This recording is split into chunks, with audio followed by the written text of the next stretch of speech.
What's up, you guys? It's 1935. You check into a hotel, but something's off. The guy in the room next to you is acting super sketchy. Then, a few days later, he's found murdered inside a room that was locked from the outside. Yeah, it sounds like something out of a movie, right? But this story is 100% real. So buckle up, because today we're diving into the straight-up bizarre and unsolved case of Room 1046. Our story starts in Kansas City, at the swanky Hotel President. On January 2nd, 1935, a man checks in. He's got no luggage, just a comb and a toothbrush. He signs the register as Roland T. Owen. Right off the bat, a ton of red flags. The guy was described as having a cauliflower ear, like a wrestler or a boxer, and a gnarly scar on his head. He asked for an interior room on a high floor, and when the bellboy took him to room 1046, Roland immediately closed the blinds and kept the room almost totally dark. Kinda weird, right? He told the staff he was waiting for a friend. Next day, the hotel staff got more and more confused. A maid would come to clean, and Roland would let her in but tell her not to lock the door when she left, saying his friend Don was coming any minute. Later, she'd come back to find the door locked from the outside. She'd knock, and Roland would answer, but he always seemed spooked. Then it gets even crazier. The maid heard two men talking in the room.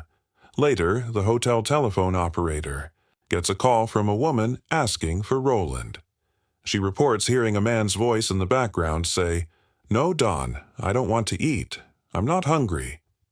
The next morning, the phone in room 1046 is off the hook for hours. The hotel sends a bellboy up to check. He knocks, no answer. He yells through the door, "Mr. Owen?" And a rough voice just says, "Come in, turn on the lights." But the door's locked. Locked from the outside. So the bellboy gets a master key. He opens the door and, get this, the room is a total wreck. The furniture is overturned. And there, in the dark, is Roland T. Owen. He's been brutally beaten, tied up with cords, and is barely alive. The craziest part? There was no weapon in the room. None. Zero. Zip. He was rushed to the hospital, but he died that night. Before he passed, police asked him who did this. He just said, "Nobody." When they asked if he'd committed suicide, he said no, and then nothing. So the cops are scrambling. They've got a murdered guy in a room locked from the outside with no weapon, and his dying words make zero sense. What in the world is going on? Well, they go down the rabbit hole. And, surprise, surprise, Roland T. Owen wasn't his real name. There was no one by that name. The guy was a ghost. For almost 2 years, nobody knew who this guy was. Until a woman in Alabama saw an article about the case and said, "Wait a minute, that sounds like my missing son." And, boom, they finally had a name, Artemis Ogletree.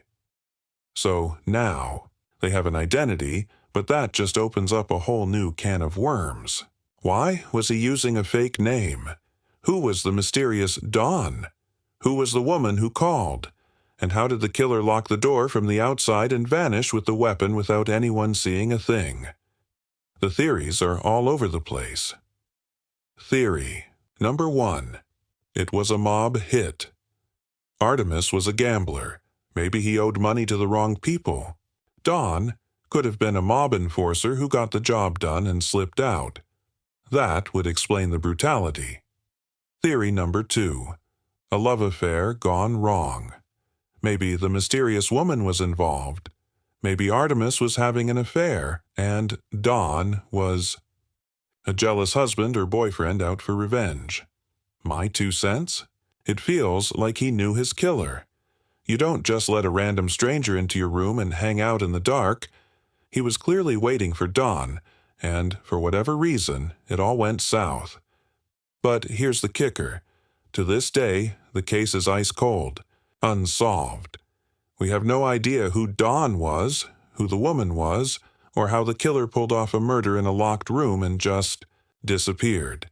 It's one of those mysteries where the more you learn, the less you know. So, I gotta ask you guys, what's your theory? Was it the mob, a personal grudge, or something else entirely? Hit me up in the comments below. I seriously want to know what you think. If you dug this video, give it a thumbs up and smack that subscribe button. Stay curious, and I'll see you in the next one.